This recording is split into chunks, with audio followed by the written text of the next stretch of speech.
अरे भाभी, इस टाइम, और वो भी ऐसे कपड़े पहन के? 11 बज रहे हैं। कहाँ जा रही हो? लो भाई, टोक दिया स्किनर ने। ये ना मुझ पर नजर ही रखती है कि मैं कहाँ जा रही हूँ, कहाँ से आ रही हूँ। अपना काम कर लिया कर। इस घर में रहने दे रही हूँ ना, वो भी बहुत बड़ी बात है।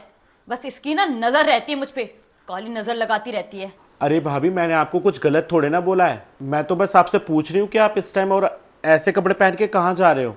आपके भले के लिए ही तो बोल रही हूँ मैं। मेरा भला बुरा सोचने वाली ना मैं खुद हूं।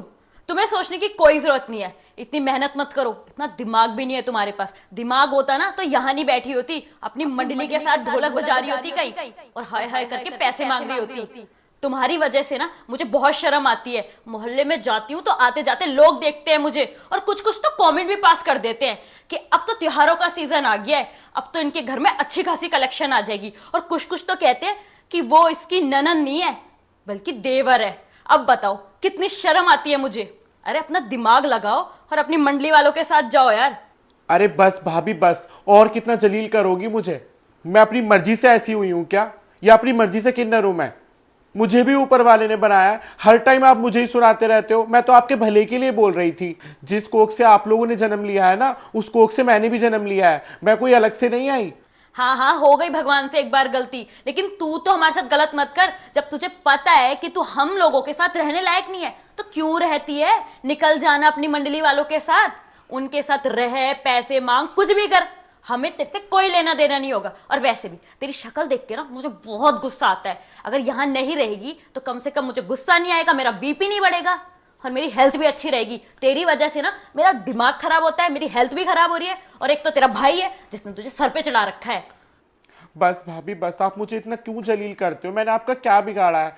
ये मेरा ही परिवार है। आपसे पहले मैं रहती थी यहाँ पे। आप जब से आए हो ना, जब से आप मेरे साथ ऐसे ही करते हो। हे भगवान, पूरा मूड ही खराब कर दिया। एक तो इंसान अच्छे से बन ठन के कहीं जा रहा हो और उसके घर में किन्नर बैठा हो, उसका मूड तो ऐसे ही खराब हो जाएगा। मेरा तो दिमाग ही खराब हो गया। पता नहीं कैसे लोग हैं, कभी नजर लगा देते हैं, कभी टोक लगा देते हैं। श्वेता, ये क्या शोर शराबा मचा रखा है तुम लोगों ने? क्या? और एक मिनट, ये क्या ढंग है कपड़े पहनने का? तुम भी अपनी बहन की तरह ही हो। वन पीस पहना है मैंने, पार्टी में जा रही हूँ। क्यों पहनते हैं ऐसे कपड़े? 11:30 बज रहे हैं। ये कोई समय है घर से बाहर निकलने का?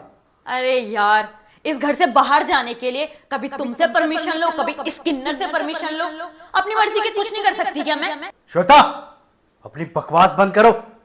मैं कुछ कह नहीं रहा, इसका ये मतलब नहीं है कि जो मन में आएगा बोले जाओगी। मैं ना बहुत देर से कमरे में बैठ के सारी बातें सुन रहा हूँ तुम दोनों की।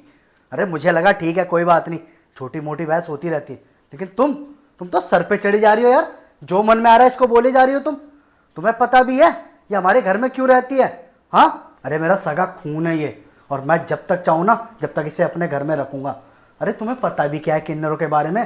कितने अच्छे लोग होते हैं वो लोग।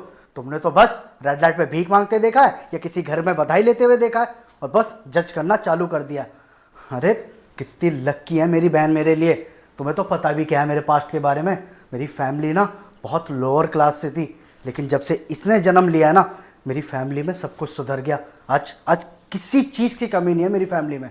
और एक तुम इसे उल्टा सीधा बोले जा रही हो। मेरी बात कान खोल के सुन लेना, ये इस घर में रहेगी।